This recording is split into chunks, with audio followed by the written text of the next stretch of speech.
నమస్కారం, welcome to I dream ధర్మ మార్గం విత్ విజిత కార్యక్రమానికి స్వాగతం. అయితే సాధారణంగా ప్రతి ఒక్కరం కూడా అమావాస్య అనగానే భయపడుతూ ఉంటాము. ఎక్కువగా నెగిటివ్ ఆలోచనలు వైపు వెళ్తూ ఉంటాం. అమావాస్య అనగానే ప్రత్యేకించి ఆదివారం అమావాస్యతో కలిసి వచ్చింది అంటే ఇంకెక్కువగా భయపడుతూ ఉంటాం. నిజంగా ఆదివారం అమావాస్యను కనుక మనం ఉపయోగించుకుంటే మాత్రం చాలా మంచి ఫలితం ఉంటుంది. ఏ రకంగా అంటే చాలా మంది దిష్టి తగిలింది అని చెప్పి అంటుంటారు. ఈ దిష్టి వల్ల చాలా ఎక్కువగా ఇబ్బందుల పాలవుతూ ఉంటారు. అయితే ఈ దిష్టికి సంబంధించి ఆదివారం అమావాస్య రోజున గనక మనం కొన్ని రకాల పరిహారాలు గనక చేస్తే మాత్రం చాలా మంచి ఉపశమనం లభిస్తూ ఉంటుంది. అయితే ప్రతి ఒక్కరు కూడా ఇంట్లో చిన్న చిన్న రెమెడీస్ అయితే చిన్న చిన్న ఇంటి చిట్కాలు పాటించి దిష్టి తీస్తూ ఉంటారు. అలా చేసినా కూడా చాలా మందికి ఉపశమనం కలగదు. కానీ ఇప్పుడు గురుగారు చెప్పే ఈ ఒక రెమెడీ కనుక మీరందరూ పాటిస్తే మంచి ఉపశమనం కలుగుతుంది. ఆ రెమెడీ ఏంటో ఇప్పుడు గురుగారితో మాట్లాడి తెలుసుకుందాం. ప్రస్తుతం మనతో పాటు ఉన్నారు ప్రముఖ జ్యోతిష్య పండితులు నందిబట్ల శ్రీహరి శర్మ గారు. ఇప్పుడు వారితో మాట్లాడేద్దాం. నమస్కారం గురుగారు. వాగర్థావివ సంపృక్తౌ వాగర్థ ప్రతిపత్తయే జగతః పితరౌ వందే పార్వతీ పరమేశ్వరౌ. ఆదిత్యాయ చ సోమాయ మంగళాయ బుధాయ చ గురు శుక్ర శనిభ్యశ్చ రాహవే కేతవే నమః. శృంగేరి జగద్గురు పీఠాధిపతులకి కంచి పీఠాధిపతులకి నమస్కారములు తెలియజేసుకుంటూ కార్యక్రమాన్ని ప్రారంభిద్దాం. గురుగారు, పరిహారం తెలియజేయండి అని అడుగుతున్నాను. కానీ పరిహారం ఫస్ట్ మనం చేసుకోవాలంటే అసలు నిజంగా నాకు దిష్టి ఉందా లేదా అనే ఒక ఆలోచన ప్రతి ఒక్కరిలో అది కన్ఫర్మేషన్ అవ్వాలి అని అంటే ఫస్ట్ దిష్టి లక్షణాలు ఏ విధంగా ఉన్నాయో తెలుసుకోవాలి. వాళ్ళకి నిజంగా దిష్టి ఉందా లేదు అని అంటే ఈ లక్షణాల ద్వారా వాళ్ళు నిజంగానే నాకు దిష్టి ఉంది లేదు అనే ఒక అవగాహన వస్తుంది. ముందుగా అసలు ఆ లక్షణాలు ఎలా ఉంటాయో తెలియజేయండి. ఆ తర్వాత మనం పరిహారం గురించి మాట్లాడుకుందాం. తప్పకుండానమ్మా. అసలు పూర్వకాలం నుంచి కూడా అనాదిగా వస్తున్నటువంటి ఆచార సాంప్రదాయాల్లో దిష్టి అనేటువంటిది కూడా ప్రముఖమైనటువంటి స్థానం. సాధారణంగా మీరు అన్నట్టుగా చాలా మంది కొట్టిపడేస్తారమ్మా, దిష్టి ఏమి లేదు, ఏముంటది, మనలో ఉండాలి కదా అని చెప్పేసి. కానీ ఇది చాలా ప్రాముఖ్యత. నేను వ్యక్తిగతంగా అనుభవించి నేను కూడా కొట్టివేశానమ్మా. నాకు తెలవనంత వరకు నేను దాన్ని కొట్టివేశాను. కానీ దాని ప్రభావాన్ని చవిచూసి ఆ ప్రభావం చవిచూశాను చాలా సందర్భాల్లో. కానీ రిమూవ్ చేసుకోలేకపోయాను, బాధపడుతూ వచ్చాను. కానీ నాకు తెలిసిన వ్యక్తులు, అంతరంగికులు, వాళ్ళు ఆ పరిహారం చేసిన తర్వాత నేను రిలీఫ్ పొందానమ్మా. అప్పుడు నేను నమ్మాను. అప్పుడు నేను అంతవరకు నేను కూడా నమ్మలేదమ్మా. నమ్మిన తర్వాత నుంచి చాలా మందికి చెప్పడం, అలాగే అరే అవకాశం వచ్చినప్పుడల్లా ఇటువంటి దిష్టి తీసే సందర్భాలు కొన్ని మాత్రమే ఉంటాయి.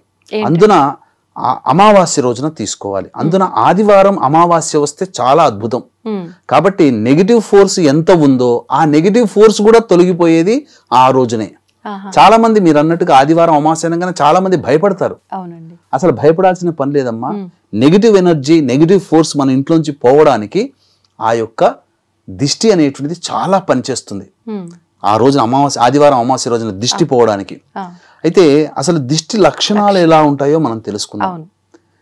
పూర్వకాలంలో అయితే ఎట్లా ఉండేదంటే ప్రతి మానవుడు, స్త్రీ కానీ పురుషుడు కానీ చక్కగా రెడీ అయిన తర్వాత కనబడకుండా నల్లటి చుక్క, ఇప్పటికీ చిన్నపిల్లలకు పెడతారు, నల్లటి చుక్క చేతిలోనో అరికాల్లోనో పెడతారు, ఏదో బుగ్గ మీదనో కణత దగ్గర పెడతారు చిన్నపిల్లలకి. మీరు గమనించారో లేదో.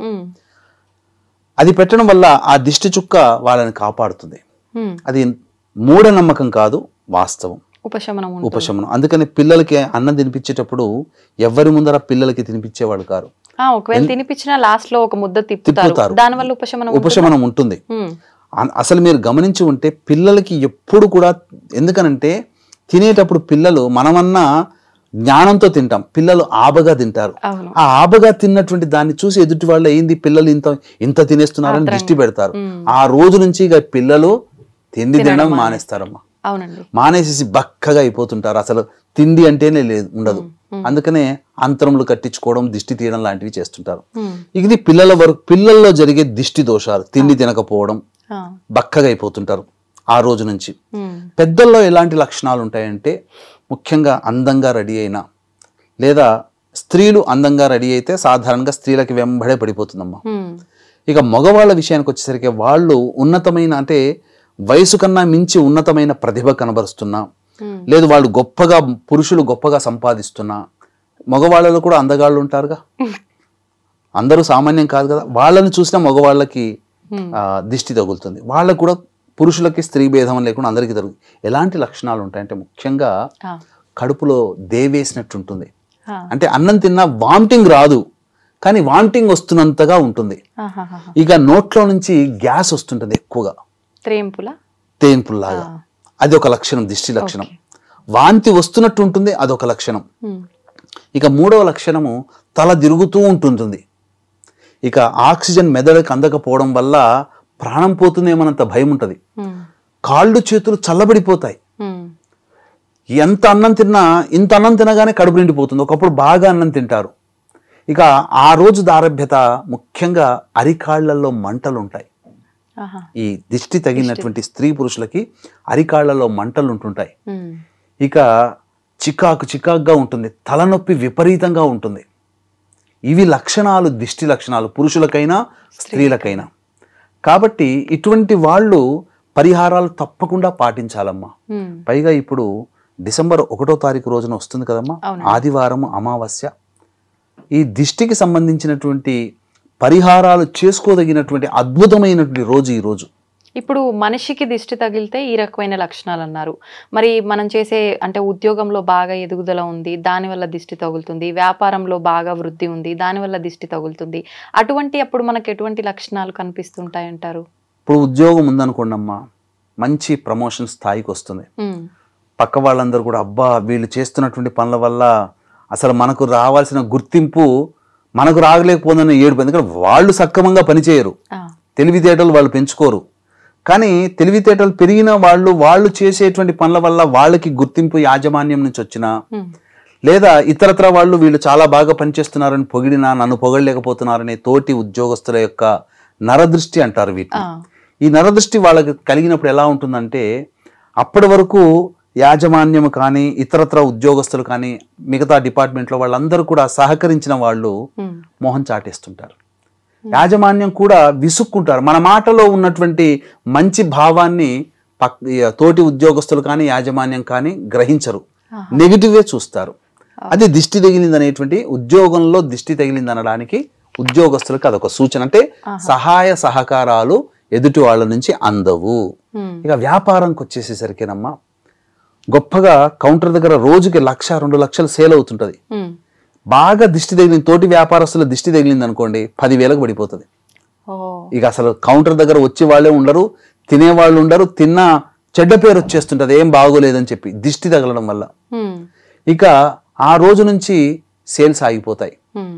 ఇక ముఖ్యంగా వ్యాపారంలో అయితే కొన్న సరుకు సరిగ్గా ఉండకపోవడం కానీ, రెస్టారెంట్ ఫుడ్కి సంబంధించిన వాటిలైతే ఆ ఫుడ్ టేస్ట్ లేకపోవడం కానీ, ఇక ఇతరత్ర ఖర్చులు అధికంగా పెరగడం కానీ, అసాధారణంగా ఖర్చులు పెరిగిపోయి ఆదాయం 2-3 లక్షలు కౌంటర్ చూపిస్తుంటది, కానీ దాని తగ్గట్టు కూడా ఖర్చులు పెరిగిపోతాయి, అనవసరమైన ఖర్చులు. అప్పటి వరకు ఎటువంటి ఖర్చులు లేకుండా నెలసరి ఖర్చులు మాత్రమే ఉన్నటువంటి వ్యాపారం ఇక టపీమని పడిపోయి ఎక్కువ ఖర్చులు పడిపోతుంటాయి, ఎక్కువ ఖర్చులు వస్తుంటుంటాయి. ఇది వ్యాపారానికి సంబంధించిన దిష్టి దోషం. ఇక ఇంటికి సంబంధించిన దిష్టి దోషం, ఇల్లు చక్కగా కట్టుకుంటారు, చక్కగా వైభవపేతంగా ఉంటుందమ్మా, కానీ ఎవరి దృష్టి తగిలిందో ఆ ఇంట్లో గృహప్రవేశం చేసిన దారభ్యత భార్యాభర్తలకి పిల్లలకి మనశ్శాంతి ఉండదు. ఇక నిత్యం కొట్లాడుకోవడం, వాదులాడుకోవడం ఉంటుంది. అరే మనం ఇల్లు మారక ముందు చక్కగా ఉన్నామే, ఇల్లు మారిన తర్వాత ఏ ఇంటికి మారారో లేదా ఏ కొత్తింటికి మారారో, ఆ మారిన తర్వాత ఏంటి ఇంట్లో సమస్యలు వస్తున్నాయని చెప్పి ఇంట్లో కూడా అంటే ఇల్లు మనం కరెక్ట్ గా ఉండాల్సిన విధంగా అన్ని చూపించుకొని మనం అన్ని చేసుకున్నా, అరే భలే కట్టాడురా వీడు, దిష్టి ఉంటే ఇలా ఉంటుంది, అబ్బా మనము కట్టలేకపోయాము, బాగా సంపాదిస్తున్నాడేమో, అంటే అప్పులు చేశాము, లోన్లు తెచ్చుకున్నాము అనేది ఎవరు చూడరు, కానీ ఇవే గొప్పగా చేశాము అని చెప్పేసి అని ఏడుపు అనమాట, ఎదుటి వాళ్ళ ఏడుపు. అందుకే కదమ్మా పెద్దవాళ్ళు ఏమన్నా నరదృష్టి సోకితే నల్లరాయన పగులుతుందని. అవునండి, అది. అయితే ఇప్పుడు వ్యాపార సంస్థల్లో చాలా మంది పట్టిక అని చెప్పి కొన్ని రకాల ద్రవ్యాలు ముందుగానే దిష్టి తగలకుండా అని చెప్పి కడుతూ ఉంటారు. ఇలాంటివి కట్టడం వల్ల దిష్టి తగలకుండా ఆపగలుగుతాయి అంటారా? ఆపగలుగుతాయమ్మా. మీరు గమనించుకోండి, పట్టిక ఇవన్నీ ఎక్కడ కొంటారమ్మా? పూజా స్టోర్లోనో ఎక్కడో షాప్ లో కొంటారు. కొన్నప్పుడు వాడు ఆ షాపు వాళ్ళు తెచ్చుకున్నప్పుడు ఎంత ఉంటుందో వెయిట్ కొంత తగ్గుతుందేమో, కానీ మనకు అమ్మిన తర్వాత మనం తీసుకొచ్చి వ్యాపార స్థానంలో పెడితే ఆ దిష్టి దోషం దానికి తగిలిపోయి పూర్తిగా కరిగిపోతుంది. మీరు కొన్నాళ్ళ ఇంత తర్వాత చూస్తే ఆ పట్టిక బెల్లం పట్టిక కరిగిపోతుంది. అదే దిష్టి పోతుంది అనడానికి కారణం అదే, నెగిటివ్ ఫోర్స్, నెగిటివ్ ఎనర్జీ అని అంటారు. మరి షాప్ లో కొన్నప్పుడు వాడు ఎప్పుడో తెచ్చుకుని ఉంటాడు షాపు అమ్మడానికి, కానీ వెయిట్ లో కొంత వెయిటే తగ్గుతుంది. కానీ మనం స్పెషల్ గా దిష్టి దోషం పోవడం కోసం వ్యాపార స్థలంలో కానీ ఇంట్లో కానీ పెట్టుకుంటే కొంతకాలానికి కరిగిపోతుంది. అది దిష్టి పోతుంది కాబట్టి కరిగిపోతుంది. అది అంటే ఇప్పుడు అది ఉన్నంతకాలం మనకు తగిలే అవకాశం చాలా మటుకు గృహంలో పాజిటివ్ ఎనర్జీని తీసుకొస్తుంది, నెగిటివ్ ఎనర్జీని లాగేసుకుంటుంది. అయితే ఇవన్నీ అంటే ఎవరికి తోచినట్టు వాళ్ళు చేసుకునే పరిహారాలు, ఇంట్లో గుమ్మడికాయలు కట్టడం కానీ, అలోవెరా ప్లాంట్లు పెట్టడం కానీ, వ్యాపార స్థలాల్లో ఈ పట్టిక పెట్టడం కానీ, ఇంకా కొన్ని రకాల ఫోటోలు ఇలాంటివి. నిజంగా అసలు మీరు చెప్పిన ఈ ఆదివారం ప్రత్యేకించి చేసుకోవాల్సిన పరిహారం ఏంటండి? తప్పకుండానమ్మా, దీంట్లో చిన్న పిల్లల దగ్గర నుంచి పెద్దవాళ్ల వరకు కూడా దిష్టి దోషములు అనేటువంటివి ఉంటాయి. మంచి ఉందో చెడు కూడా ఉంటుంది. దేవుడు ఉన్నాడని నమ్మితే దయ్యం కూడా ఉంటుంది. ఇంకా అందులో వేరే థాట్ లేదు. ప్రత్యేకంగా నేను అనుభవించి చెప్తున్నాను, దిష్టి దోషాలు ఉన్నాయి. అయితే దిష్టి దోషాలకు సంబంధించి పరిహారాలు చేసుకునేటప్పుడు వీక్షించేటువంటి ఐ డ్రీమ్ ప్రేక్షకులకి, మన ప్రేక్షకులకి అతి సులువైన, ఇంట్లో చేసుకోగలిగే అతి సులువైన మార్గాల ద్వారా చక్కటి రిలీఫ్ పొందవచ్చునమ్మా. వీక్షించేటువంటి ప్రేక్షకులకి గమనిక, ఈ యొక్క డిసెంబర్ 2వ తారీఖు రోజున పోలి స్వర్గాన్ని పొందినటువంటి రోజున గోకర్ణ క్షేత్రంలో జాతకరీత్యా కలుగు విద్య, వివాహ, ఉద్యోగ, దాంపత్య, సంతాన, అనారోగ్య సమస్యల నివారణకి మరియు వృషభ, మిథున, కర్కాటక, సింహతుల, వృశ్చిక, మకర, కుంభమీన రాశిలో జన్మించిన వారికి శనిదోష పరిహారార్థమే సర్వదోష నివారణ పూజలు, హోమాలు పర్ హెడ్ 1500 రూపాయలకు చేయించడం జరుగుతుంది. అవకాశం ఉన్న వాళ్ళు కార్యక్రమ తదనంతరం కాంటాక్ట్ చేసి మీ గోత్రనామాదులు నమోదు చేసుకోవచ్చు. ఇక గమనించుకుంటేనమ్మా, ముఖ్యంగా దిష్టితో పిల్లలకి దిష్టి తీసుకోదలిచినప్పుడు 10 సంవత్సరాల లోపల పిల్లలకైనా చక్కగా ఇంటి గుమ్మం మీద ప్రధాన సింహద్వారం మీదనైనా కానీ కూర్చోబెట్టడం, లేదా ఇంట్లో తూర్పు వైపున కూర్చోబెట్టడం. పిల్లల్ని కూర్చోబెట్టి, అంటే తూర్పు ఫేస్ ఉండేట్టు కూర్చోబెట్టి ఒక మట్టి కుండ తీసుకోవాలమ్మ. మట్టి కుండలో అన్నాన్ని నింపాలి. ఎంతవరకు? ఆ మట్టి కుండ కంఠం వరకు. తర్వాత అందులో కొంత పసుపు, కొంత కుంకుమ వేసి, ఆ పసుపు మీద, కుంకుమ మీద చక్కగా ఈ సంబంధించినటువంటి ఉప్పు కూడా, గళ్ళ ఉప్పు కూడా పెట్టాలమ్మా. అన్నం పైన గళ్ళు ఉప్పు పెట్టి పసుపు కొంత, కుంకుమ కొంత పెట్టేసేస్తే ఆ పై వరకు వచ్చేస్తుంది. అప్పుడు ఆ యొక్క పసుపులో ఒక 4-5 హారతి కర్పూరం బిళ్ళలు, పచ్చ కర్పూరం అయితే ఇంకా శ్రేష్టం, కుంకుమ మీద కూడా పెట్టిన తర్వాత అప్పుడు క్లాక్ వైజ్ డైరెక్షన్లో ముందుగా ఇలా క్లాక్ వైజ్ డైరెక్షన్లో 3 సార్లు తిప్పాలి. తిప్పి 3 సార్లు తిప్పిన తర్వాత మళ్ళీ శిరస్సు నుంచి పాదం వరకు ఇలా 3 సార్లు దిగదుడుపు తియ్యాలి. ఇలా 3 సార్లు. తర్వాత మళ్ళీ యాంటీ క్లాక్ వైజ్గా మళ్ళీ ఇలా యాంటీ క్లాక్ వైజ్గా 3 సార్లు తిప్పి మళ్ళీ దిగదుడుపు తిప్పి అది ఒక విస్తరాకులో వేసి ఎవరు తొక్కనటువంటి ప్లేస్లో కానీ లేదా 3 కూడళ్ల మధ్యనైనా కానీ వేయాలి. అలా పెడితే తొక్కే అవకాశం తొక్కిన వాళ్ళకి వస్తుంది. అందుకనే కదమ్మా ఈ దిష్టి ఎందుకు తగులుతుందని అంటే, ఈ ఆదివారం, శనివారం అమావాస్య రాత్రి అయింది కదా, ఈ శనివారం అమావాస్య రోజున చాలా మంది తాంత్రికవేత్తలు చాలా మంది కొన్ని పరిహారాలు చేసి 4 కూడల మధ్యలో వేస్తారు. తెలిసి తెలియక తొక్కుతాం మనం. అందువల్ల ఆ దిష్టి మనకు ఆ విధంగా కూడా దిష్టి తగులుతుంది. కాబట్టి మనం ఏం తొక్కొచ్చామో, పిల్లలు ఏం తొక్కొచ్చారో తెలియదు. ఆ విధంగా పరిహారం చేసుకుంటే పరిహారం పోతుంది.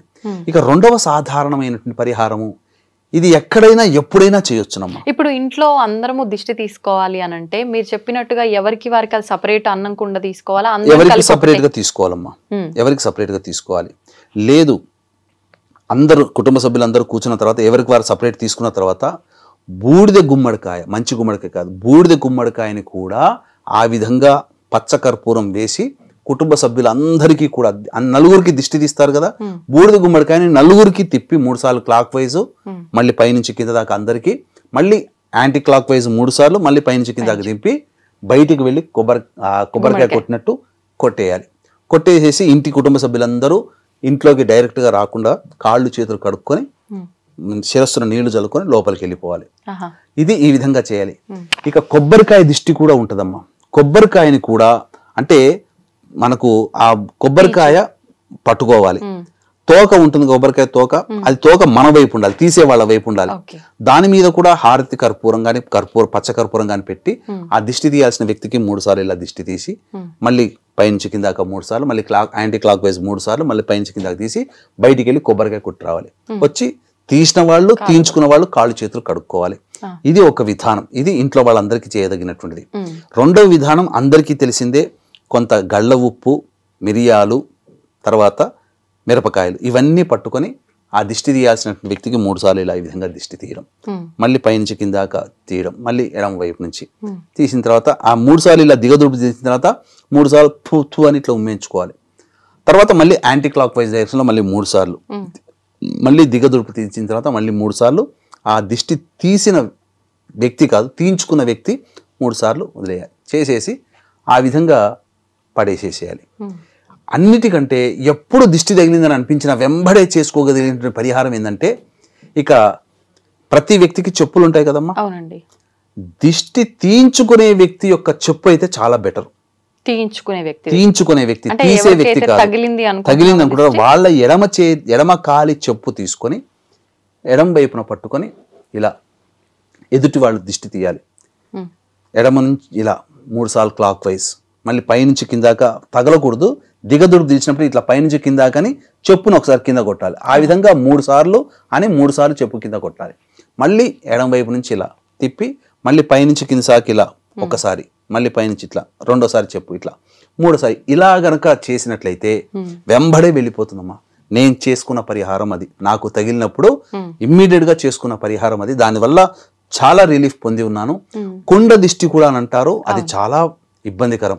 కుండ దిష్టి కూడా తీసినా చాలా కుండలో ఎర్రటి నీళ్లు పోసి మన ఏమంటారు ఎరుపు రంగు సంబంధించినటువంటిది కుంకుమ, సున్నము పసుపు వేసిన ఎరుపు రంగు వస్తుంది. ఆ కుండలో నీళ్లు పోసేసి ఆ విధంగా దిష్టి తీసేసి బయటికి వెళ్ళి కుండ పగలగొట్టినా చాలు. దాన్ని కుండ దిష్టి అని అంటారు. ఈ విధంగా చేస్తే చాలా మంది చీపురు తిప్పుతారు, అది కూడా చేయొచ్చును. కానీ ఈ చెప్పినటువంటి పద్ధతులు కనుక తీసినటువంటి వ్యక్తులకి తొందరగా దిష్టి తొలగిపోతుంది. కానీ కొంత తీసిన వ్యక్తులకు కూడా వస్తుంది కాబట్టి వాళ్ళు వెంబడే శివాలయంలో అర్చన చేసుకుంటే చాలా మంచిదమ్మా. తీసుకున్న వ్యక్తి శివాలయానికి వెళ్ళిపోయి లేదా అమ్మవారి దేవాలయానికి వెళ్ళిపోయి అమ్మవారి దేవాలయాన్ని సందర్శించి అక్కడ దీపారాధన చేసి వస్తే తీసిన వ్యక్తికి కూడా దోషం తొలగిపోతుంది. ఇప్పుడు ఒకవేళ రాత్రి సమయంలో ఇదంతా చేసుకున్నాం అనుకోండి, ఆలయాలు ఉండవు, అప్పుడు రాత్రి సమయంలో అటువంటి ఆలయాలు ఉన్నప్పుడు కనీసం ఇంట్లోనైనా కానీ అమ్మవారి చిత్రపటం ముందర దీపారాధన చేస్తే మంచిది. ఇప్పుడు మీరు చెప్పినవి అన్ని ఎక్కువగా మనుషులకు తీసుకునేవి, మరి వ్యాపార స్థలానికి దిష్టి కూడా ఇలాగే తీసుకోవాలంటారా? వ్యాపార స్థలంలో దిష్టి అన్నప్పుడు ఖచ్చితంగా బూడిద గుమ్మడికాయ దిష్టి తీయాలి. తీసిన తర్వాత అప్పుడు ఏం చేయాలనంటే ఆ దిష్టి తీసిన తర్వాత కాళికా అమ్మవారి కానీ దుర్గా దేవాలయానికి కానీ వెళ్ళి అక్కడ ఒక 150 గ్రాముల నల్ల మినుములు కొని పొట్లం కట్టి వస్త్రంలో కట్టి అక్కడ అమ్మవారి పాదాల దగ్గర ఉంచి అమ్మవారి యొక్క అష్టోత్తరంతో ఆ మినుములకి అర్చన చేయించాలి. ఆ మినుములు తీసుకుని వచ్చి వ్యాపార స్థలంలో కట్టేస్తారు కదంటే బంద్ చేస్తారు కదా, క్లోజ్ చేస్తారు కదా, ఆ టైంలో ఆ యొక్క అమ్మవారి దేవాలయంలో అర్చన చేసినటువంటి మినుములన్నీ కూడాను చల్లేసేసి తెల్లవారి వచ్చేసేసి తూడ్ చేసేస్తే దిష్టి మొత్తం తొలగిపోతుంది. షాప్ బయట చల్లాలా, షాప్ లోపల క్లోజ్ చేసే ముందు చల్లి క్లోజ్ చేయాలి అంతే. ఇంట్లో కూడా దిష్టి ఉందనుకోండి, అప్పుడు ఇంట్లో గుగ్గిలం వేసుకోవాలి. సాంబ్రాణిలో ధూపము, మిరపకాయల పొడి, మిరియాల పొడి, లవంగాల పొడి, యాలకుల పొడి, తర్వాత జాజికాయ జాపత్రి పొడి, పచ్చకర్పూరం, ఇవన్నీ ధూపం వేయాలమ్మా. తెల్ల ఆవాలు, ఇవన్నీ కూడా ధూపం వేసేస్తే ఉన్న దిష్టి ఇంట్లో ఉన్నటువంటి నెగిటివ్ ఎనర్జీ అంతా పోతుంది బాగా. అంటే ఇప్పుడు మీరు చెప్పినట్టుగా ఇందాక ఏదైతే లక్షణాలు చెప్పారో అలాంటి లక్షణాలు అనిపించినప్పుడు అమావాస్య ఇవన్నీ లేకపోయినా కూడా చేసుకోవాలి అంటే ఏ రోజునైనా చేసుకోవచ్చు. కానీ ఇప్పుడు వచ్చే డిసెంబర్ 1వ తారీఖు రోజున వచ్చే అమావాస్య ఆదివారం కదా, చాలా విశేషము. మామూలు రోజుల్లో అమావాస్య రోజున చేసుకోవచ్చు అమ్మా, ఈ ఆదివారం అమావాస్య ఇంకా విశేషం అమ్మా. ఓకే, అయితే ఇప్పుడు దిష్టి అనుకుంటాము, దృష్టి అనుకుంటాము, రెండిటి మధ్య వ్యత్యాసం ఏంటి? దిష్టి వేరు, దృష్టి వేరు. దృష్టి అని అంటే దృష్టి వల్లనే దిష్టి కలుగుతుంది. అంటే మనం ఆ దృష్టి పడ్డప్పుడే కదా దిష్టి తగిలేది, దృష్టి వల్ల పుట్టేది దిష్టి.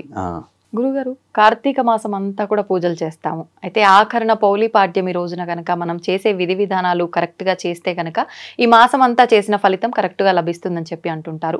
ముఖ్యంగా ఆ రోజు చేయాల్సిన విధి విధానాలు ఏంటి? మనం కథలో వింటూ ఉంటాము, పౌలి కథలో ఆమెకి అంటే దీపారాధన చేయడానికి అనువుగా లేకపోయినా కూడా తను భక్తితో చేస్తుంది కాబట్టి చాలా మంచి ఫలితం పొందుతుంది అని చెప్పి తెలుసుకుంటాం. నిజంగా ఆ రోజు పూజ చేసిన తర్వాత ఆ కథ కూడా వినాలంటుంటారు.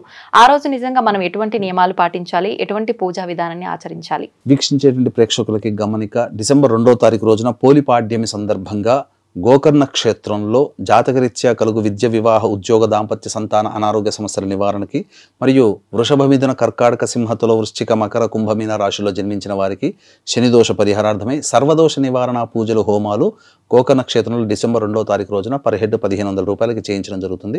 అవకాశం ఉన్న వాళ్ళు కార్యక్రమ తదనంతరం కాంటాక్ట్ చేసి మీ గోత్రనామాలు నమోదు చేసుకోవచ్చు. అంటే ఇక్కడ విజిత గారు గమనించాల్సింది ఏంటంటే, భక్తి ఏ పూజా విధానంలో అయినా కానీ మనస్సుతో కూడుకున్నటువంటి భక్తి, మానసిక భక్తి చాలా ప్రధానమని ఈ యొక్క పోలి స్వర్గం కథ ద్వారా మనకు తెలుస్తుంది.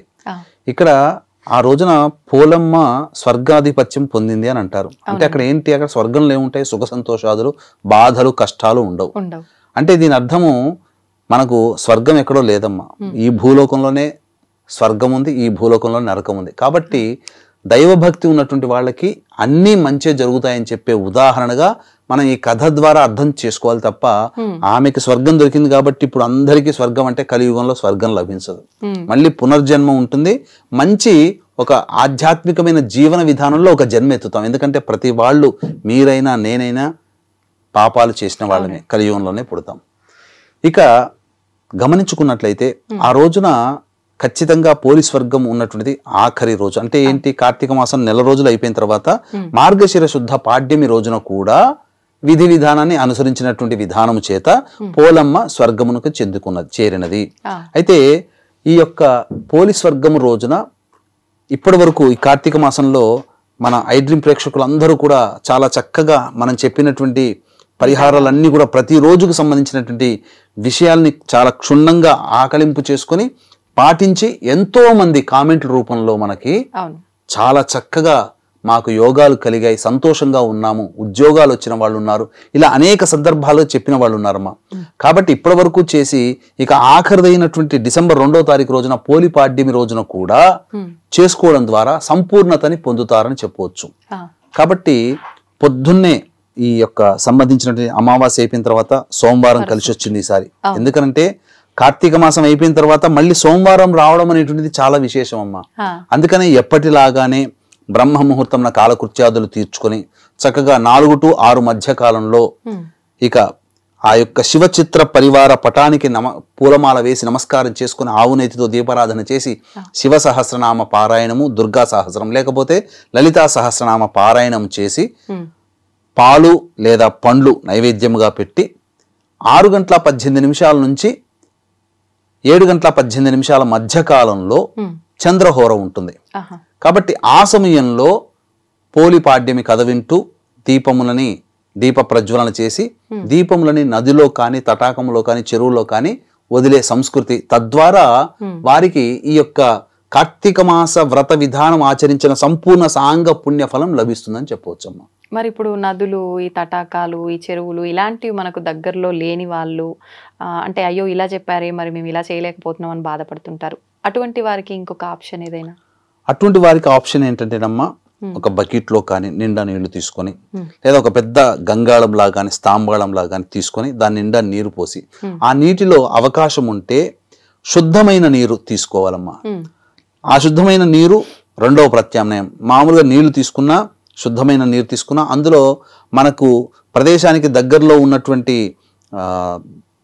నదీ జలాలు కొన్ని ఇంట్లో తెచ్చి పెట్టుకుంటారు కదా చెంబుల్లో, గంగా నీళ్లు కానీ, కృష్ణా, కావేరి, గోదావరి నీళ్లు కానీ అందులో వేసి ఆ యొక్క శుద్ధ జలంతో నింపిన తర్వాత ఈ సంబంధించినటువంటి శివ సహస్రం, లలిత సహస్రం పారాయణం అవుతుంది కదమ్మా. అయిపోయిన తర్వాత అందులో దీప ప్రజ్వలన చేసి, ఈ దీప ప్రజ్వలన చేసేటప్పుడు ఒక శ్లోకం ఉంటుంది, ఆ శ్లోకం చదువుకుంటే చాలమ్మా. ఇప్పుడు ఈ విధానం అంతా కూడా మీరు అన్న నీళ్ళ బకెట్ కానీ ఏదైనా చాలా మంది ఇంట్లో తులసి దగ్గర చేస్తూ ఉంటారు. తులసి దగ్గర చేయాలి, తులసి దగ్గర అయినా చేయవచ్చు, లేదా దేవుని చిత్రపటం ముందరనైనా చేయొచ్చు. ఇవేవి లేని వాళ్ళు మామూలు చిన్న గుడిసెల్లో ఉన్న వాళ్ళు ఉంటారు. భక్తిగా పోలం అంతే కదా, భక్తిగా చేసుకుంది కాబట్టి ఇవేవి లేకపోయినా తూర్పు దిక్కున వైపునైనా కానీ సూర్యుడికి ఎదురుగా ఉండి ఈ విధంగా సూర్యోదయం అవుతున్న సందర్భంలో ఈ విధంగా దీప ప్రజ్వలన చేసి ఆ పోలి పాడ్యమి కథ చదువుకుంటూ ఈ యొక్క దీప ప్రజ్వలన ఏ శ్లోకంతో చేయాలంటే ఓం దీపరాజాయ విద్మహే స్వప్రకాశాయ ధీమహి తన్నో జ్యోతి ప్రచోదయాత్ అనే యొక్క శ్లోకాన్ని చదువుకుంటూ దీప ప్రజ్వలన చేసి ఆ విధంగా బకెట్లో వేసిన తర్వాత ఈ పోలి పాడ్యమి సంబంధించినటువంటి కథని తెలుసుకోవాలమ్మా. పోలి పాడ్యమికి సంబంధించిన కథ ఏంటి? చాలా సింపుల్గా చెప్పుకోవచ్చు. పూర్వకాలంలో ఒక చాకలి కుటుంబంలో ఉన్నటువంటి స్త్రీమూర్తికి 5 కోడళ్ళు. ఆఖరి కోడలి పేరే పోలమ్మ. ఈమె అత్యంత భక్తిపరాయణురాలు. వాళ్ళు భక్తిపరాయణులే, ఆ మిగిలిన 4 తోటి కోడళ్ళు అత్తగారు.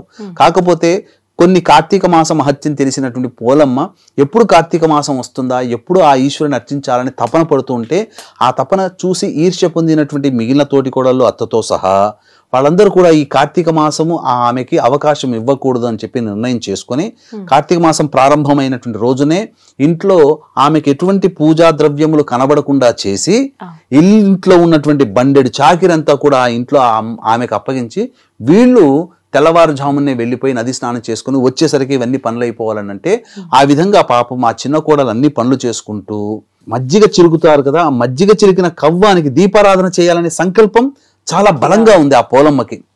అప్పుడు కవ్వానికి ఉన్నటువంటి వెన్నని తీసి, ఇంట్లో పత్తి చెట్టు ఎట్లాగో ఉండేటివి పూర్వకాలంలో, పత్తి గింజలు ఉండేటివి, ఆ పత్తి గింజల నుంచి తీసినటువంటి పత్తిని చక్కగా ఒత్తిగా చేసి, ఆ ఒత్తికంతా కూడా ఆ వెన్నను అద్ది స్వామి చిత్రపటం ముందర దీపారాధన చేసి భక్తిగా నమస్కారం చేసుకొని శివనామ స్మరణ చేసుకుంటుంది. అత్తగారు తోటికోళ్ళు వచ్చే సమయానికి ఆ దీపం ఎక్కడ ఆరి చూస్తారేమో అని చెప్పి ఆ గంప కింద ఆ దీపాన్ని పెట్టి ఆ విధంగా కాపాడుకుంటూ వచ్చి 1 నెల రోజుల పాటు చేసిందమ్మా. ఈ 1 నెల రోజుల పాటు చేసిన తర్వాత మర్చిపోయింది అమ్మాయి. కార్తీక మాసం 1 నెల రోజులు అయిపోయింది అనుకొని మర్చిపోయి, మరుసటి రోజున కూడా ఈ విధంగా చేసేసరికి ఈమెకున్నటువంటి మానసిక భక్తికి తృప్తి చెందినటువంటి శివ దేవతా గణములు ఆమెకి స్వర్గ విమానాన్ని పంపించారు ఆమెను తీసుకుపోవడానికి. అయితే తెల్లవారుజామున ఈ విధంగా దీపారాధన మామూలుగానే మార్గశిర మాసం ప్రవేశం చేసిన మొదటి రోజునే చేసింది. వాళ్ళు కూడా తెల్లవారుజామునే సూర్యోదయం అవుతుంటే అత్త కోడలందరూ వచ్చారు. ఆ సమయానికి వచ్చి విమానం వచ్చి కూర్చుంది.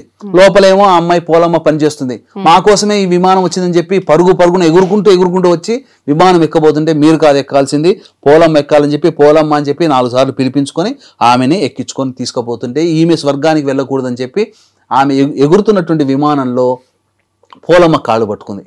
ఈ అత్తగారు కాళ్ళు పట్టుకొని పెద్ద తోటికోడలు, ఆ విధంగా 4 తోటికోడలు ఒక వరుసలాగా 5 తేలారు.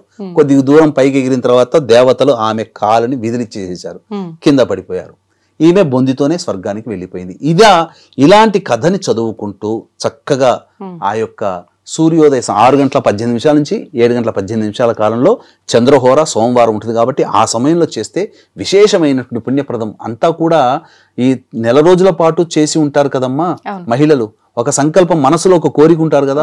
మనఃకారకుడైనటువంటి చంద్రుడికి అధిపతిగా ఉన్నటువంటి రోజు సోమవారం. ఆ చంద్రుడికి సంబంధించిన హోర 6:18 నుంచి 7:18 మధ్య కాలం ఉంటుంది కాబట్టి ఈ తంతంతా కూడాను ఆ విధంగా చేసి, తప్పకుండా ఆ విధంగా చేస్తే తప్పకుండా మనసులో ఉన్నటువంటి కోరికలన్నీ నెరవేరుతాయమ్మా. అయితే ఇప్పుడు దీపాలు నీటిలో వదలాలి కదండి. చాలా మంది 30 దీపాలు అంటారు, కొంతమంది 31, 33 రకరకాలుగా చెప్తుంటారు.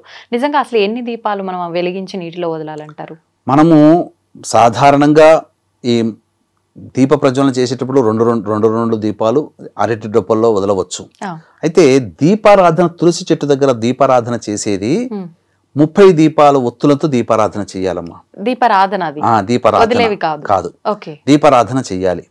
ఎందుకు? స్త్రీలకి సహజంగా శరీర ధర్మ ప్రకారం వచ్చే ఋతు నియమాలు ఉంటాయి కదమ్మా. ప్రకృతి పరంగా 4 రోజులు వాళ్ళు మైనస్ అయిపోతారుగా. 5వ రోజే కదా వాళ్ళకి లెక్క పూజా ద్రవ్యాలలో, పూజా విధానంలో. కాబట్టి ఆ 4 కూడా మైనస్ అయిపోయిన దాన్ని ఈ పోలిపాడ్యమి రోజున కలుపుకొని మొత్తం 30 ఒత్తుల దీపారాధన చేస్తే మొత్తము ఆ 30 రోజుల పాటు దీపారాధన చేసిన పుణ్య ఫలితం దక్కుతుంది. లేదా ఆ పోలిపాడ్యమి రోజున కూడా 360 + 360 720 ఒత్తులని దీపారాధన చేయవచ్చమ్మా. అంటే ఇప్పుడు అవి పువ్వొత్తులుగా దీపారాధన చేస్తూ ఉంటారు చాలా మంది. పువ్వొత్తుల దీపారాధన చేయాలంటారు. పువ్వొత్తుల దీపారాధన అరటి డొప్పల్లో 1, 2 ఆ విధంగా ఒక దాంట్లో ఇంకో దాంట్లో 2 దీపములు వెలిగించి ఆ యొక్క కథ చదువుకుంటూ ఆ నీటిలో ఆ 6:18 నుంచి 7:18 మధ్య కాలంలో నీటిలో వదిలేయాలమ్మా. 3 సార్లు అలా చెప్పుకుంటూ ఆ స్మరణ చేసుకుంటూ వదిలేసేయాలి. ఇప్పుడు అరటి డొప్పలు ఒకవేళ దొరకని వాళ్ళు ఏ విధంగా చేయొచ్చు? అరటి డొప్పల్లో దొరకని వాళ్ళు మోదుగ ఆకుతో డొప్పలు చేస్తారు, బయట షాపులో దొరుకుతాయి. ఆ యొక్క డొప్పలైనా వదలవచ్చు, లేదా నిమ్మ డొప్పలనైనా వదలవచ్చు. నిమ్మ డొప్పలు అయితే నీళ్ళలో తేలి ఆడవు అనుకుంటాను. కాబట్టి నీళ్ళలో కాదమ్మా, తమలపాకులు కాదు. అరటి డొప్పలు లేని వాళ్ళు బయట పచారీ షాపులో కానీ పూజా స్టోర్లో కానీ దొరుకుతాయి. అరటి కాండంతో చేసిన డొప్పలు కూడా దొరుకుతాయమ్మా, ఇప్పుడు కొద్దిగా లభ్యమవుతున్నాయి. అవి చిన్నవి తీసుకొని దాంట్లోనే వదలవచ్చు. ఓకే. అయితే ఆ రోజున ముఖ్యంగా మనం ఉపవాసం ఏమైనా ఉండాలా, లేదు అంటే ఆ రోజు దాన ధర్మాలు ఏమైనా చెయ్యాలా, చేయాల్సి వస్తే ఎటువంటివి చేయాల్సి ఉంటుంది? ఉపవాసము ఉండవచ్చునమ్మా. ఆ రోజున పోలిపాడ్యం సందర్భంగా ఉపవాసం ఉండి నక్షత్ర దర్శనం చేసుకొని భోజనం చేయవచ్చు. చాలా మంది చేసేది ఏంటంటే ఇక కార్తీక మాసం అంతా నోరు కట్టేసుకొని ఉన్నాము, ఇక శాకాహారమే తిని ఉన్నాము, అల్లం వెల్లుల్లి తినలేదు, వాటి మీద ఆహారం మీద ప్రేమ ఉంటది. కానీ కనీసం నెల రోజుల పాటున్నారు కదా, ఈ ఒక్క పోలీస్ వర్గం రోజునైనా కానీ మాంసాహారం తినకుండా ఉండి శాకాహారం భుజించి తర్వాత రోజు నుంచి ఎవరి కుల ఆచారం ప్రకారం వాళ్ళు తిది ఆ భోజన సంబంధమైన విషయాలు పట్టించుకోవచ్చు. దానాలు ఏమైనా చేయొచ్చండి? విశేషంగా దానములు ఎందుకనంటే దానములు చేయాలమ్మా. బ్రాహ్మణ దానములు చేస్తే బ్రాహ్మణుడికి స్వయం పాక దానం చేయండి. ఎందుకంటే నెల రోజుల పాటు ఈశ్వరునికి అభిషేకం చేసుకుంటారు కదా. ఇక జన్మలలో బ్రాహ్మణ జన్మ ఉత్తమం అని చెప్తుంటారు, శాస్త్రాలు కూడా చెప్తున్నాయి, అందరూ అంగీకరించారు యుగ యుగాల నుంచి. కాబట్టి మనము నెల రోజుల పాటు చేసినటువంటి పుణ్య ఫలితం దక్కాలంటే ఏ పూజ చేసినా ఆఖరిన అన్నదానం చేయాలి. అన్నదానం చేయని ఏ పూజ ఫలించదు. కాబట్టి నెల రోజుల పాటు ఎంతో చక్కగా భక్తి శ్రద్ధలతో పూజ చేసుకున్నటువంటి వాళ్ళు ఆఖరిగా బ్రాహ్మణుడికి వెళ్ళి ఆ రోజున పోలీస్ వర్గం సందర్భంగా ఈ 8:15 నుంచి 8:18 నుంచి 9:18 మధ్యకాలంలో గురుహోర ఉంటుంది. ఆ గురుహోరలో బ్రాహ్మణుడికి స్వయం పాకదానము లేదా దీపదానము, ఉసిరిక దానము, మార్కండేయ పురాణ దానము, సాలగ్రామ దానం చేస్తే విశేషం అమ్మా. ఈ 7:18 నుంచి 8:18 మధ్యకాలంలో శనిహోర ఉంటుంది. ఆ సమయంలో దానములు కానీ చేయకూడదు. గురుగారు, అయితే చాలా మంది అంటే ఎవ్రీడే ఆడవారు ఒకవేళ కుదరక చేయకపోయినా మగవారి మాసం అంతా కూడా దీపారాధన చేస్తారు, కొంతమంది అసలు చేయకుండా కూడా ఉంటారు. ఈ పౌలిపాడ్యం విధానాన్ని మగవారు కూడా ఆచరించవచ్చా? చేయలేని వాళ్ళు కూడా ఈ పోలిపాడ్యం రోజున 30 రోజుల దీపారాధన చేస్తే కార్తీక మాసంలో నెల రోజులు చేసిన పుణ్య ఫలితం వాళ్ళకి వస్తుంది. 33 దీపారాధనలు చేయవచ్చునమ్మా. లేదు మగవాళ్ళందరూ పెట్టిన మగవాళ్ళు కూడా దీపారాధన చేయవచ్చు, తప్పు లేదమ్మా. అయితే మీరు దీపారాధన చేయమన్నారు 30, కానీ చాలా మంది నీటిలో వదలడం 30 వదులుతూ ఉంటారు, అది కరెక్టే అంటారా? అంటే ఇది ఆచారంగా వచ్చింది తప్ప శాస్త్రం ప్రకారం ఎక్కడా చెప్పబడలేదమ్మా. మనకు 30 రోజులు పోలి మనకు కథలో కూడా దీపారాధన చేసినందుకే తర్వాత రోజు కూడా దీపారాధన చేసింది, కానీ ఎక్కడ ఆమె వదిలిపెట్ల. అందులో దీపారాధన చేసినందునే 31వ రోజున కూడా నియమంగా చేసినందువల్ల ఆమెకి స్వర్గప్రాప్తి కలిగింది. కాబట్టి ఇక్కడ దీపారాధనే చెప్పబడింది, కథలో ఉన్నటువంటి దాన్నే మనం ప్రామాణికంగా తీసుకోవాలి తప్ప చాలా మంది 30 రోజులు చేసిన 30 రోజులు కూడా 30 ఒత్తులు దీపాలు వదలని కొన్ని ఆచారంగా పెట్టుకుని వచ్చారు. అది ఎవరి ఆచారం మనం కాదనలేం. కాబట్టి శాస్త్ర ప్రకారం అయితే పువ్వొత్తులు ఒక డొప్పలో 2, ఇంకో డొప్పలో 2, లేదా ఒక డొప్పలో 1, ఇంకో డొప్పలో 1 వదిలితే సరిపోతుంది, జోడుగా వదిలితే సరిపోతుంది. అయితే ఇప్పుడు ఈ 30 ఒత్తులు దీపారాధన చేసేటప్పుడు కొంతమంది పిండి దీపాలు ప్రమిదగా చేసుకొని కూడా అలా వెలిగిస్తూ ఉంటారు, అలా కూడా చేయొచ్చు? అలా కూడా చేయొచ్చు. అంటే ఇప్పుడు మనం ఒక్కొక్క విధానాన్ని ఆచరించి దీపారాధన చేసేటప్పుడు ఒక్కొక్క రకమైన ఫలితం ఉంటుందంటారా? అంటే పిండి దీపాలుగా వెలిగించినప్పుడు ఒక రకంగా, నిమ్మకాయ ఇవి వెలిగించినప్పుడు ఒక రకంగా, ఇలా ఉంటుందంటారా? నరదృష్టి నరఘోష పోవడానికి నిమ్మపు డొప్పల్లో చేస్తారమ్మా. సంతాన సమస్యలు, సర్ప సంబంధమైన దోషాలు తొలగిపోవడానికి పిండి దీపంలో చేస్తారు. పిండి దీపంలో పెట్టి ఒత్తులు వెలిగిస్తారు. మిగతా సర్వశ్రేయోభివృద్ధి కోసమే మనం దీపారాధనగా కుందులు వాడతాం. అయితే ఇప్పుడు మీరు ఇందాక ఆవు నెయ్యితో అన్నారు, ఒకవేళ ఆవు నెయ్యి మేము కొనలేము అనుకున్న వాళ్ళు నార్మల్ గా ఎటువంటి ఆయిల్ వాడచ్చు? స్వచ్ఛమైనటువంటి నువ్వుల నూనె. ఇప్పుడు చాలా మంది బయట దొరికే దీపారాధన నూనె చెప్పగానే చేస్తుంటారు, అది సర్వమైనటువంటి జంతువుల కళేబరంతో తీయబడినటువంటి కొవ్వమ్మ, దాన్ని వాడకూడదు తల్లి. చాలా మంది డబ్బు తక్కువ అని చెప్పి అది కొనుక్కుంటున్నారు. మన కోసం మనం ఎంతైనా ఖర్చు పెట్టుకుంటాం, దేవుడి కోసం చేసేటువంటి దాంట్లో కూడా ఈ దీపారాధన కొనుక్కోవడం అంత దౌర్భాగ్యం ఇంకోటి లేదు. మనం ఎగబడుతున్నాం కాబట్టి దీన్ని వాళ్ళు తయారు చేస్తున్నారు, మనం కొనకుండా ఉంటే వాళ్ళు ఎందుకు తయారు చేస్తారమ్మా? కాబట్టి స్వచ్ఛమైన నల్ల నువ్వుల నూనె కొద్దిగా చేసినా చాలు, ఓ రోజంతా అఖండంగా వెలగాల్సిన అవసరం లేదు. దీపం వెలిగించామా, ఒక ముహూర్త కాలం పాటైనా అది వెలిగిందా, 24 నిమిషాలు వెలిగితే చాలమ్మా, అంతే చాలు. అయితే చాలా మంది కొంచెం సేపట్లో, కొంచెం కాదు, మార్నింగ్ వెలిగించిన దీపం గనక మధ్యాహ్నానికి కొండెక్కితేనే చాలా మంది అరే ఇప్పుడు సాయంత్రం దాకా ఉంటది, ఇలా పోయింది ఏంటి, బాధపడుతుంది. ఒక ముహూర్త కాలం చాలమ్మా. అది దేవుడి యొక్క అనుగ్రహం కలుగుతుంది. మనకు దీపారాధన చేసిన పుణ్య ఫలితం. ఒక ముహూర్తం అంటే 24 నిమిషాలు. Okay okay. అయితే గురుగారు, మనం ఏ పూజ చేసినా కూడా చాలా వరకు ఉద్యాపన అనేది చెప్తూ ఉంటాం. ఆ పూజ అక్కడితో ఇంకా ముగింపు అని చెప్పి. ఇప్పుడు ఈ కార్తీక మాసం అంతా చేసాము, మరి దీనికి ఉద్యాపన ఉంటుందా? అంటే ఈ పోలిపాడ్యం ఈ రోజు చేసేదాన్ని ఉద్యాపనగా భావించవచ్చా? ఇంకేదైనా ఆచారం ఉందా? ఏమీ లేదమ్మా, పోలిపాడ్యమికి ఉద్యాపన అనేదే లేదు. తప్పకుండా దానికి ముగింపు సందర్భంగా పూజ చేసుకోమన్నారే తప్ప ఉద్యాపనగా చేసేది అటువంటిది ఏమీ ఈ యొక్క పోలిపాడ్యమికి లేదమ్మా. ధన్యవాదాలు గురుగారు, చాలా మంచి విషయాలు తెలియజేశారు. మాకున్న సందేహాలన్నింటినీ కూడా చక్కగా నివృత్తి చేశారు. నమస్తే. సర్వం శ్రీ ఉమామహేశ్వర పరబ్రహ్మార్పణమస్తు.